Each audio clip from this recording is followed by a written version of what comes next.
They sealed the tomb. They rolled the stone. They thought the story was over. But heaven had one more chapter. Because the silence of the grave was about to be broken by glory and hope. Hope that once lay buried was about to rise. They thought it was over. The crowd had dispersed. The nails had been driven. The cry had been heard, and the tomb sealed shut. For those who followed him, it was the end of everything. Hope had died. Love had been crucified, and silence had swallowed all they believed in. There was nothing left to wait for, just a stone and a body, and memories that now hurt too much to remember. But heaven was not done. Because sometimes the grave is not the end of the story, but the womb of resurrection. And what they thought was over was only just beginning. Let us go back to that quiet morning, before the sun had fully risen, before the streets had come alive, while the world still believed death had the final word. A woman walked, not with confidence, but with heartbreak. Mary Magdalene, the one Jesus had set free, the one who stayed at the foot of the cross, the one who watched where they laid him. She carried no speeches, no plan, only spices and sorrow. Because sometimes love just shows up, even when it knows it cannot fix the pain. She went not to witness a miracle, but to mourn. But heaven had other plans. She arrived to find the stone moved, the entrance open, the tomb empty, and panic rose. Fear gripped her heart. Where have they taken him? She cried. Who has stolen what little was left of hope? She ran, told Peter, told John. They too ran, and they saw what she had seen. An empty grave and grave clothes folded. But they didn't understand. So they left. But Mary stayed, and she wept. And in the mystery of that moment, in the stillness between what she saw and what she didn't yet know, Jesus came, not with trumpets, not with angels, but with a whisper. Why are you crying? She thought he was the gardener, until he said her name, Mary, and just like that, resurrection wasn't an event, it was a person. Hope wasn't an idea, it was a voice. And that voice was calling her by name. Let this truth pierce your heart. The first person to witness the resurrection was not a ruler, not a priest, not a soldier, but a woman once broken. A woman who had been delivered from darkness.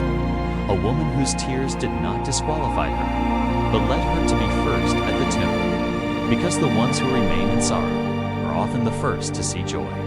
The ones who don't rush away from the dark are often the first to behold the dawn. Mary saw him. She heard him, and he told her to go, to tell the others. And so the woman who once wept at a sealed grave became the first preacher of resurrection. She ran again, this time not with spices, but with news.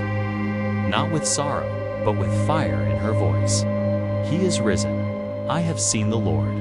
And so the story begins again. But this time, no longer in despair, but in hope. A hope no longer buried. Let me tell you something. The tomb is still empty, and hope is still alive. If you've ever stood before something that felt finished, a relationship, a dream, a season of faith, and thought, this is where it ends, then hear this: God is not done. He still rolls stones.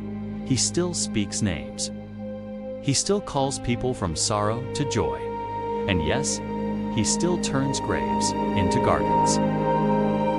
So if your heart feels heavy, if your hope feels cold, if you've been mourning what's been lost for too long, then come to the tomb. Come with your questions, come with your tears, come with your silence, because the same Jesus who called Mary is still calling today.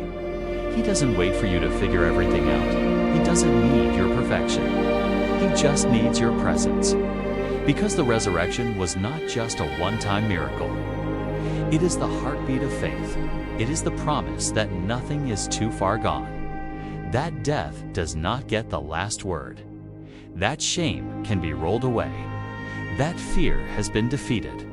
That you, yes, you, can rise again. The empty tomb is more than a symbol.